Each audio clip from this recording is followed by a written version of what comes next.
Olá! Terminando a eleição municipal, quem são os vencedores e os derrotados? E o que nós podemos esperar de uma nova configuração da arena política nacional? Esse é o assunto de hoje do Mundo Político.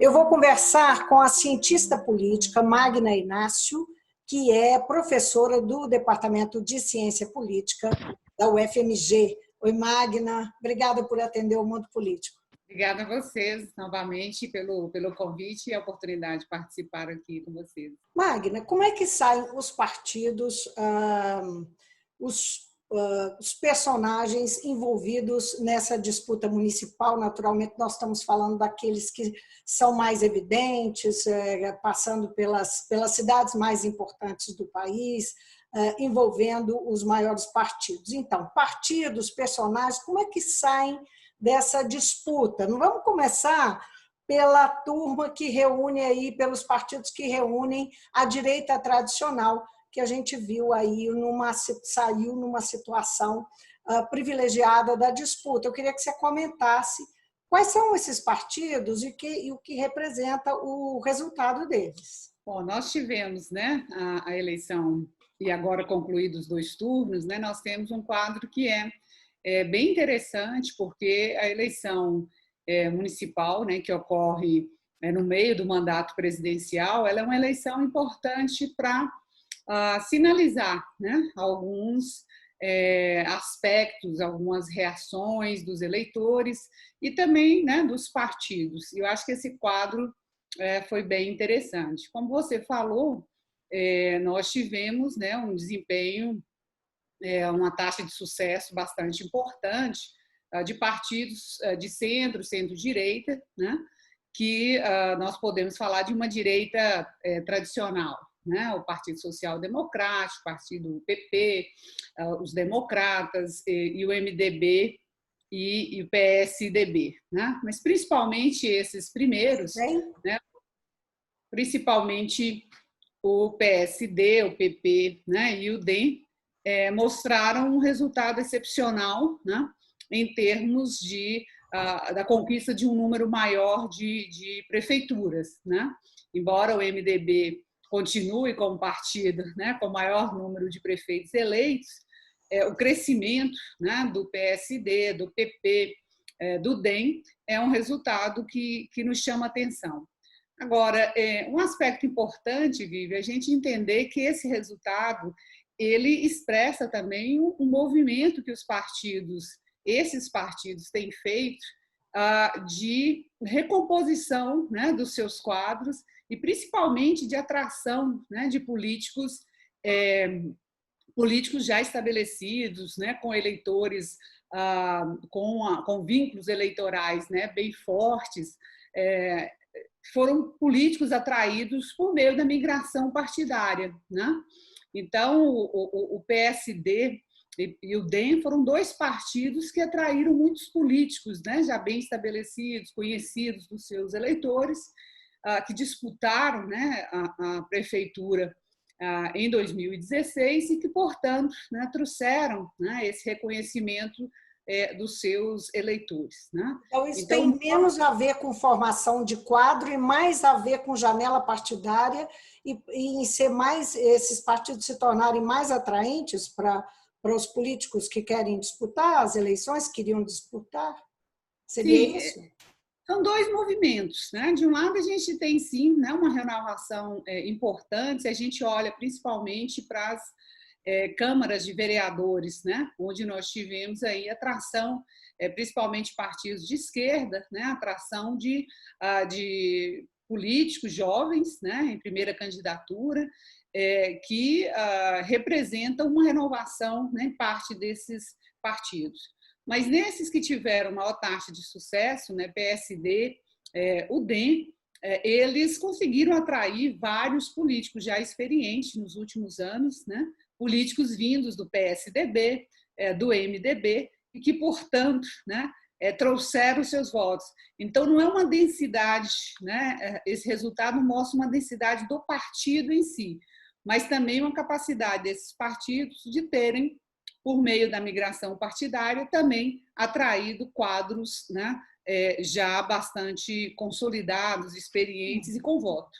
Agora, é notório que o que chama mais atenção no resultado geral dessa eleição são dois fatores, me corrija se eu estiver errada, mas, de um lado, um aprofundamento da derrota dos maus resultados que o PT teve em 2016 e 2018, e, de outro lado, os candidatos mais à direita, ligados ao bolsonarismo, também derrotados, inclusive a grande maioria dos apadrinhados pelo Bolsonaro, não é? A gente pode dizer que essa é a grande marca das eleições municipais, e o que ela revela daqui para frente, na sua opinião? Sim, a gente, de fato, né, o quadro que surge, inclusive com os resultados de ontem, né, do segundo turno, é uma queda bastante expressiva, né, do PT, que já foi observada em 2016. Né, o partido, pela primeira vez, não vai estar à frente, né, de uma prefeitura em uma das capitais do país, conseguiu a eleição de prefeito em algumas cidades médias, cidades de porte expressivo, né, mas em nenhuma capital. Isso mostra, assim, um refluxo, né, do voto no PT, e mesmo os outros partidos de esquerda, como o PSOL, né, que chegou aí ao segundo turno em São Paulo, elegeu o prefeito, né, de Belém do Pará, é um voto muito localizado, muito concentrado. Né? Então, mesmo a visibilidade que o PSOL teve na disputa para as prefeituras, ela é muito localizada. Agora, em relação aos partidos, né, mais à direita, né, é importante a gente destacar, Vivian, dois aspectos. Né? De um lado, obviamente, né, a imprensa, todos nós temos repercutido, né, o insucesso de Bolsonaro, né, como cabo eleitoral, de proporcionar aí uma votação expressiva, né, de atrair voto para os seus aliados. Bolsonaro, no início, todos nós sabemos, ele se manteve um pouco afastado, e na reta final ele se movimentou mais fortemente, né, principalmente São Paulo e Rio de Janeiro. Essa eleição dos partidos, né, mais tradicionais, de fato, isso implicou uma queda, né, da eleição de candidatos mais extremistas. Né? Mas isso não significa que a agenda que o Bolsonaro, né, defenda e que seus aliados defendem não tenha sido vitoriosa. Né? Nós tivemos um crescimento de 27% nas candidaturas de evangélicos, 21%, né, nas candidaturas de pessoas que se dizem vinculadas à área de segurança, né, militares, delegados. Embora eles não tenham tido tanto sucesso eleitoral, né, como em 2018, mostra um espaço aí, né, para esse tipo de agenda, né, uma agenda com a qual Bolsonaro uma agenda que Bolsonaro apresentou, né, na sua candidatura em 2018.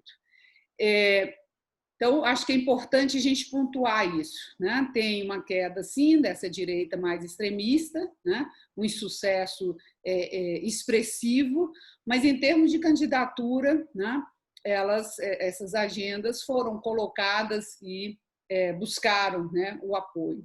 Então, quando nós falamos que o PSD, né, os republicanos, o DEM, né, são partidos de direita tradicional, e que os eleitores nessa eleição preferiram esses partidos, nós temos que considerar que os eleitores de fato se distanciaram de uma direita mais extremista, né, mas não se distanciaram tanto, né?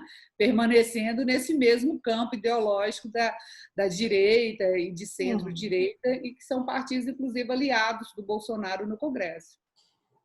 Pois é, nós vamos chegar lá no Congresso, mas antes disso eu queria entender como é que você vê isso, porque é natural que a gente faça a seguinte pergunta: como isso se traduz em termos de prestígio do Bolsonaro, na medida que ele não conseguiu fazer a maioria dos seus apadrinhados, ser um bom cabo eleitoral, ter dado resultado como cabo eleitoral.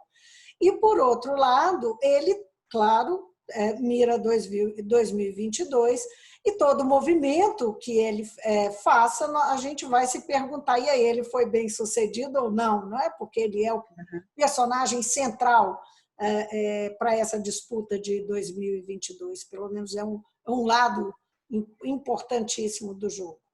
O que você acha? Isso, de alguma forma, o atinge ou não? Com certeza o atinge, né? O que eu acho importante a gente qualificar é que a eleição, né, municipal, ela não é uma prévia, obviamente, da eleição presidencial, né? Não é um quadro que nos diga com muita clareza, né, como o processo de 2022 irá ser conduzido. O que a eleição nos diz, né, é sobre as condições a partir das quais presidentes, partidos, outros presidenciáveis, né, quais são as condições em que eles vão se movimentar a partir de agora. Né? Para Bolsonaro, especificamente, é um ponto de partida bastante frágil, débil, para os 2 últimos anos de governo, né? Em que, ao mostrar essa debilidade eleitoral, né, ele vai conduzir, né, um processo de reformas, ele se vê aí diante, né, da necessidade de tomar medidas econômicas rápidas, né, de mostrar aí a orientação do governo num contexto de debilidade, né? Então, ele tem uma agenda no Congresso, né? Existem reformas, mudanças que estão para serem discutidos no Congresso.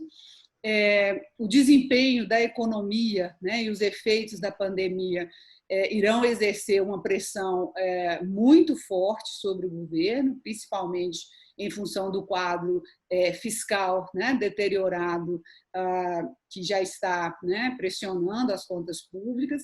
Então, a eleição municipal ela importa porque ela nos diz qual é o ponto de partida para esses 2 anos. Né?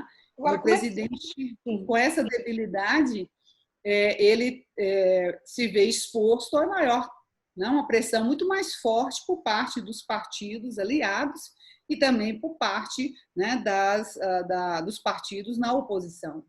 Justamente essa era a minha pergunta na sequência. Como é que você via as relações, propriamente dito, não só esse cenário de dificuldades, mas as relações que ele tem hoje? A base dele está muito calcada no Centrão, não é? Dependendo muito do Centrão. Como é que fica essa relação? Nós vamos ter um evento, né, que vai ser assim decisivo para a gente entender, né, o xadrez a partir de agora, que é a eleição na Câmara e o Senado, né, uma eleição bastante controversa, porque os atuais presidentes, né, estão consultando o STF e a possibilidade de nova candidatura, né? Então, essa eleição, ela certamente vai ser um divisor de águas, né? Porque grupos aliados a Bolsonaro têm pleiteado, né? Têm se colocado como possíveis candidatos, mas com cisões internas, né? Então, o Centrão, que a gente tanto fala, né, que é um bloco parlamentar que foi formado no início, né, dessa legislatura, é um bloco que tem sofrido cisões, né? O PSL, né, já saiu, republicanos já saíram, e agora, em julho, né, de 2020, o DEM e o MDB também se desvincularam, né, desse bloco parlamentar. Então, eles têm votado quase sempre juntos, não é?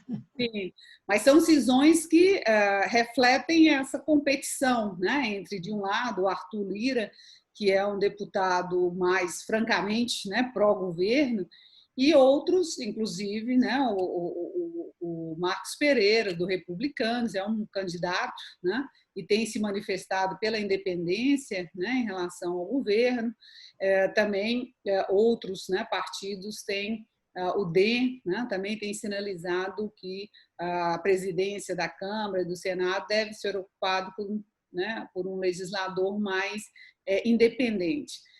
Isso reflete, né, o preço que esses partidos irão cobrar agora, vitaminados, né, com essa vitória eleitoral, o preço que eles irão cobrar de eventuais apoios, né? E essa eleição, então, para a Câmara e o Senado, vai nos dizer claramente o alinhamento, né, do Congresso em relação ao governo Bolsonaro, né? E quão custoso vai ser para Bolsonaro negociar a sua agenda. Explorando especificamente a sucessão na Câmara, né, um pouquinho mais, e Maia. Maia parece que tem, pelo menos é o que chega para nós, ele tem sob, digamos, a liderança dele, pelo menos 4 candidatos, e apenas um, que é o candidato do Bolsonaro, que, como você mencionou, o Lira. Não é? Qual vai ser, de fato, a importância do Maia nesse jogo? E, na sua opinião, você acha que o Supremo pode tomar a decisão de chancelar, porque isso foi para o plenário, mas ainda não foi pautado, né? De chancelar essa disputa, ele se reapresentar para a disputa e ser o candidato? Ele teria espaço para isso, junto a esses liderados, que são líderes também da casa, mas que estão sob a influência dele, não é? Sim, eu acho que existe uma possibilidade real, né, de um entendimento, digamos, né, bastante heterodoxo, né, de que é possível uma nova candidatura, né?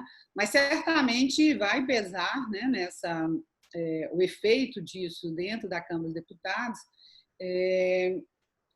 seria grande, né, no sentido de gerar conflitos com partidos que até então, né, têm girado em torno do Maia, né, que o Maia tem sido uma liderança importante, né, inclusive no sentido de uma certa independência do governo Bolsonaro e né, movimentos no sentido de manter o protagonismo, né, do legislativo, né?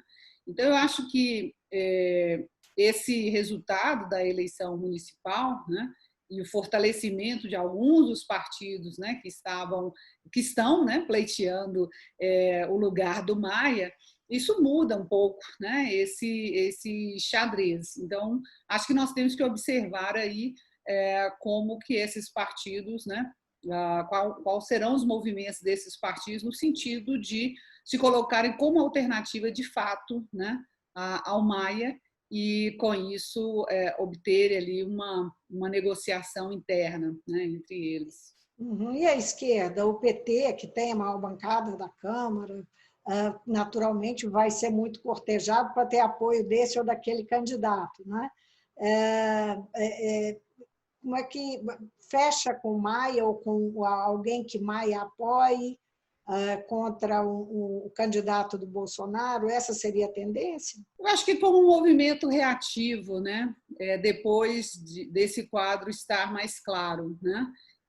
A disputa pela comissão mista de orçamento já antecipou um pouco esse conflito, inclusive com os partidos da minoria, né? Os partidos da oposição, aí, sob a liderança do PT, se colocando como, né, na expectativa de reagir a partir dos acordos firmados entre esse bloco majoritário, né? Eu acho que os partidos de oposição, nesse momento, eles vão certamente buscar reforçar uma candidatura que sinalize uma certa independência, né, em relação ao governo, dado que nesses 2 anos de governo que falta o Bolsonaro, o parlamento ele se torna a arena principal a partir de agora, né? Medidas as forças nessa eleição municipal, agora o parlamento ele se torna um grande campo de batalha, né, para os partidos. E principalmente porque, com esse resultado eleitoral, o Bolsonaro, as chances, né, de uma reeleição passam a depender do desempenho do governo, principalmente o desempenho econômico, né? E nas condições atuais, com as regras, né, estabelecidas pelo teto fiscal, as medidas do governo, esse desempenho está bastante atrelado a negociações com o Congresso, né? O governo tem pouca margem para tomar medidas, né? Tomar decisões que não envolvam diretamente o Congresso, né? Seja as reformas, seja o auxílio, né, emergencial, que certamente vai entrar em pauta imediatamente, né?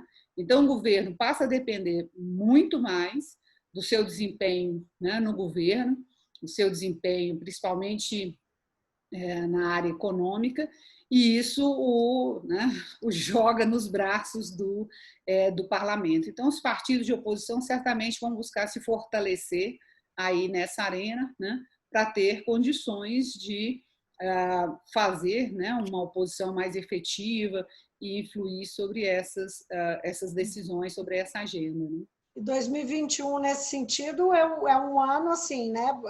É agora ou nunca, porque 2022 já é ano de eleições, né? E aí o jogo, a gente sabe, fica bastante tumultuado, né? As pressões, as disputas internas. Eu acredito que com esse, né, resultado, com esse quadro que saiu das eleições, o governo deve buscar, deve tentar reagir rapidamente, né?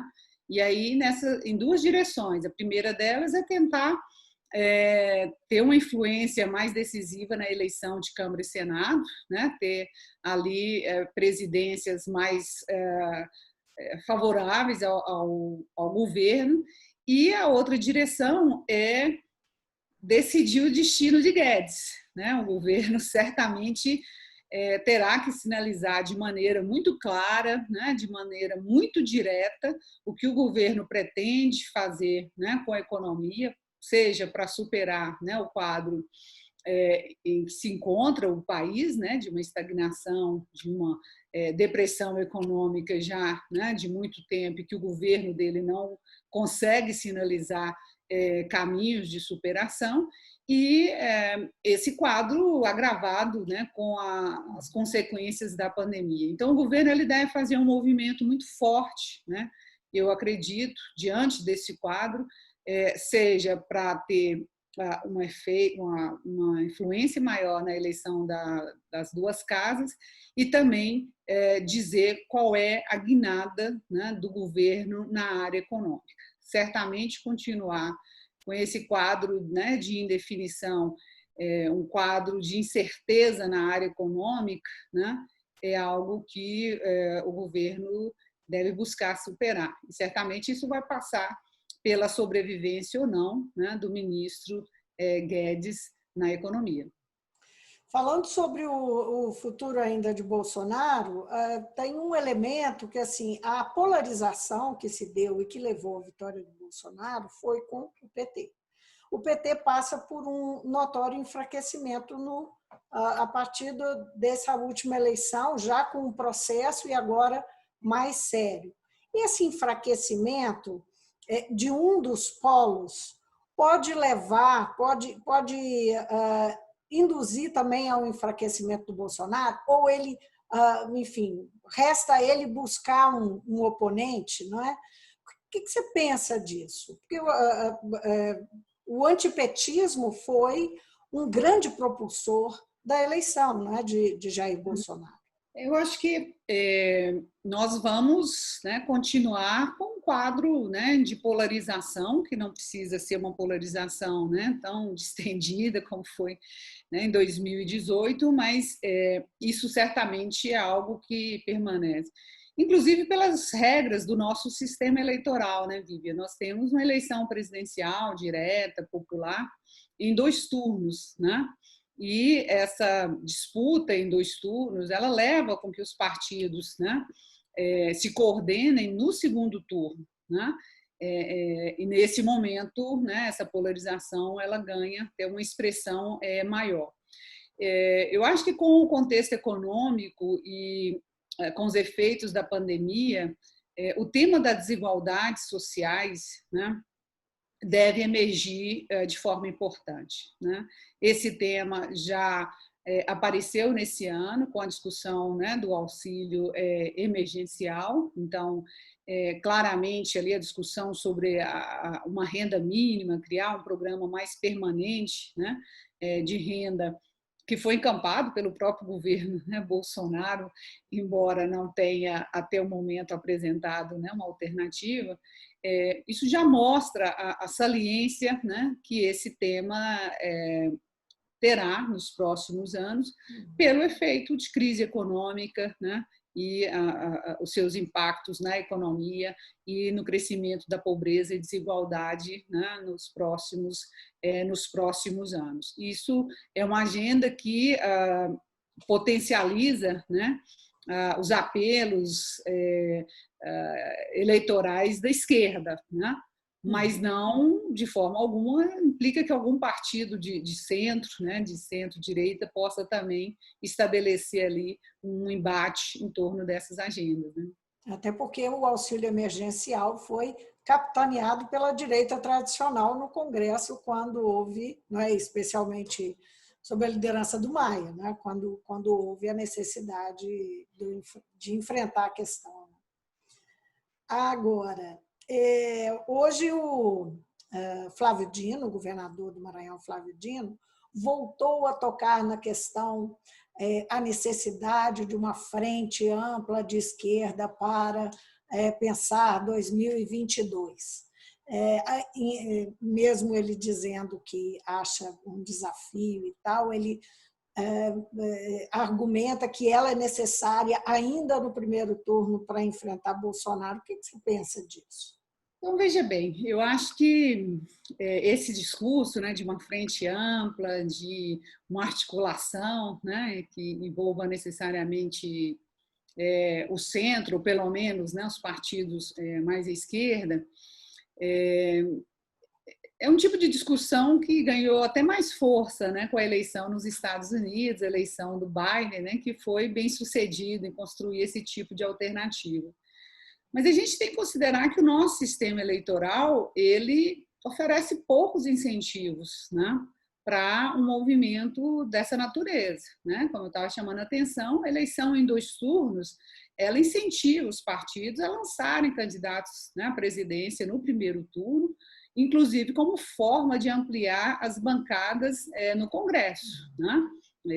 As candidaturas presidenciais elas são importantes para aumentar, né, o número de deputados e senadores eleitos por esses partidos. É um incentivo importante, né, e que eu não creio que vá deixar de existir nesse cenário. Muito pelo contrário, com o fim das coligações, né, proporcionais e os partidos tendo que disputar a eleição por eles mesmos, né, sem contar com votos da coligação, isso certamente vai movimentar os partidos mais competitivos, né, a lançarem candidatos próprios, né? Nós vimos já nessa semana republicanos, DEM, né, partidos já anunciando projetos, né, o PSD, projetos de lançamento de candidatos próprios, né, para 2022. Então, nós temos que considerar que as regras, né, para a eleição presidencial, o fim das coligações proporcionais, elas trabalham no sentido contrário, né? Só para a gente finalizar, falando um pouquinho, que nós não falamos, só falamos dos partidos, sem nomear os personagens, eu vou falar alguns nomes aqui, eu queria que você rapidamente comentasse, porque nós temos realmente só um minutinho.